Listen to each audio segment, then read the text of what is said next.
O Gabinete de Segurança Institucional da Presidência da República é responsável por assessorar o presidente em assuntos nucleares, de segurança cibernética, segurança das fronteiras e também por cuidar da segurança pessoal do presidente da República. E hoje a gente conversa com o ministro que é responsável por essa área, General Augusto Heleno. Olá, General, obrigada por falar com a TV Brasil. Boa noite, é um prazer muito grande poder me dirigir aos brasileiros e brasileiras que vão nos ouvir um pouquinho quanto às missões do Gabinete de Segurança Institucional. Essas missões, às vezes, são um pouco desconhecidas. Ministro, apesar de sempre existirem desafios, principalmente no comando de um país do tamanho e da importância do Brasil, eu acredito que nenhum chefe de Estado, nenhum governo estava preparado ou esperava enfrentar uma pandemia como a gente está enfrentando agora com o coronavírus em 2020. Com o governo brasileiro, como é que está a situação? Os senhores se sentem preparados para lidar com isso? Quais medidas têm tomado para poder minimizar os prejuízos que virão, certamente, por conta dessa pandemia? Realmente a pandemia foi uma surpresa extremamente desagradável para o mundo inteiro.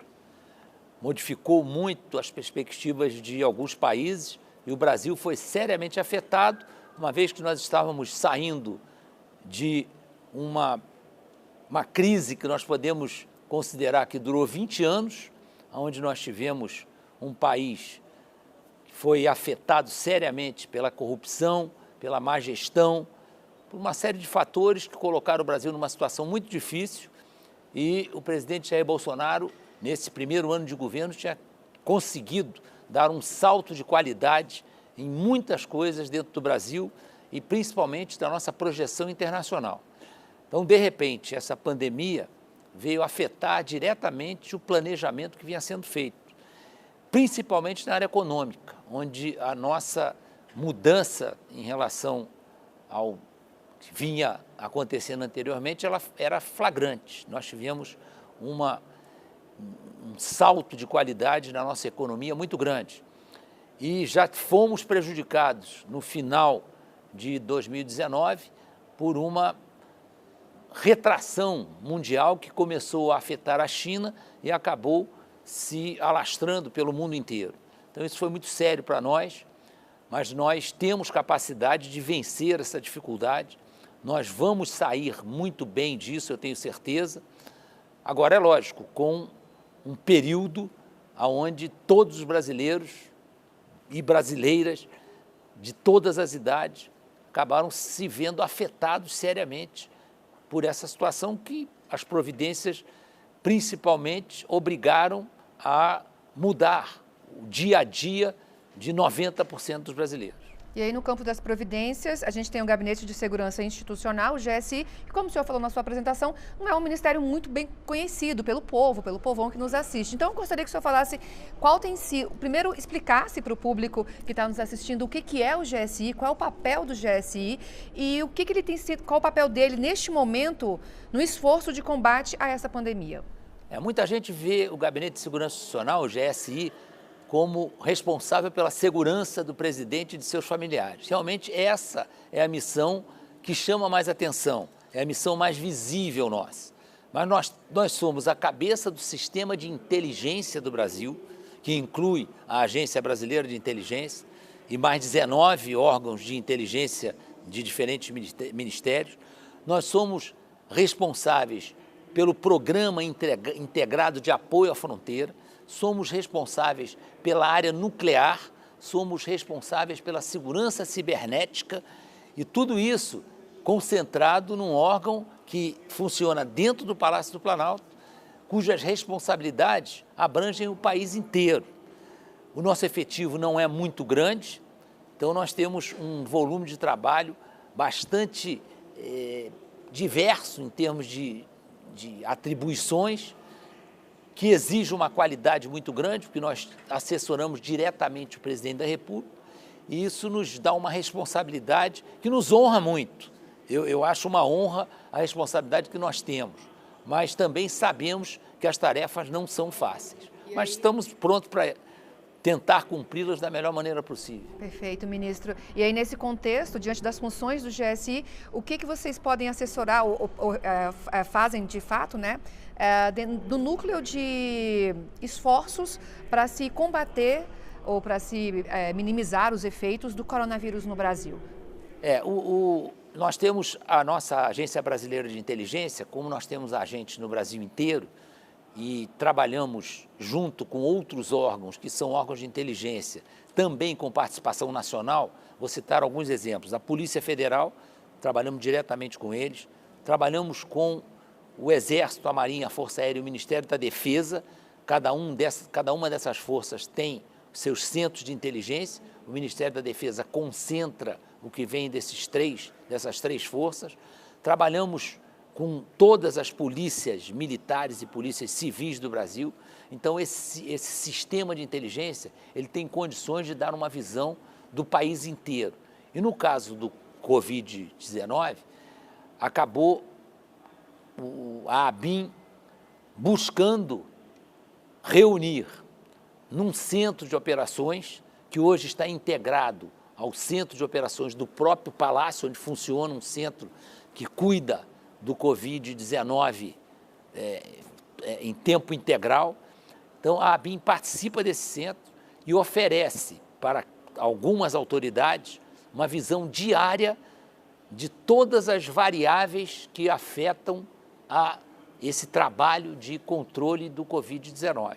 Então, nós temos uma série de gráficos, uma série de mapas com representações gráficas e com quantitativos, com estatísticas, que são extremamente válidos para o acompanhamento do Covid. Então, muitas decisões são tomadas em cima desses gráficos, dessas estatísticas, que um dos órgãos que participa diariamente dessa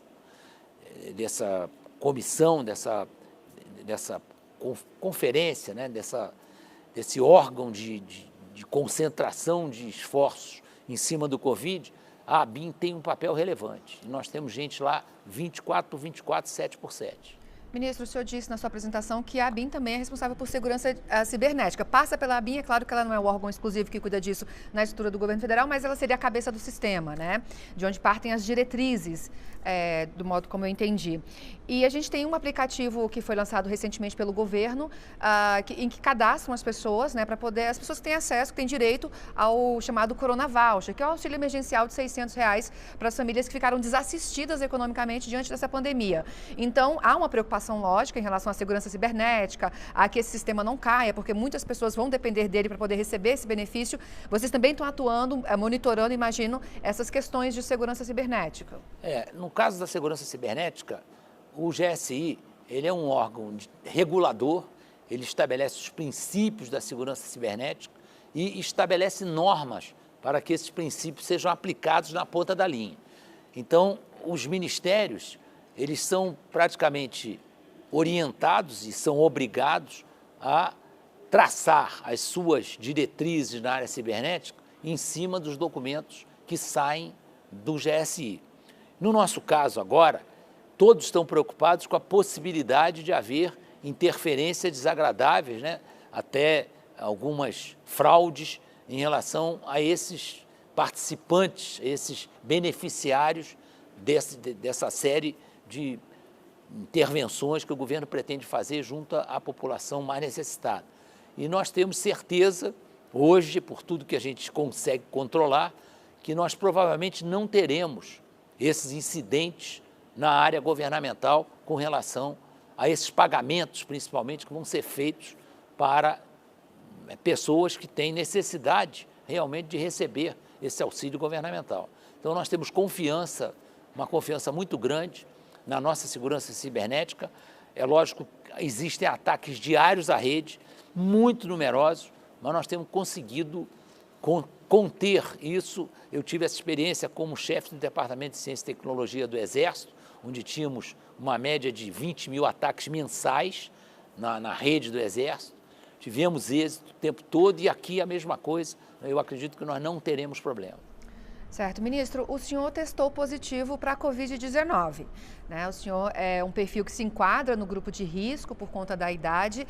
Eu queria que o senhor relatasse a sua experiência pessoal, até onde o senhor puder ir, claro, com esse vírus, e como foi se afastar, né, fisicamente, pelo menos, do trabalho num momento tão difícil para o país.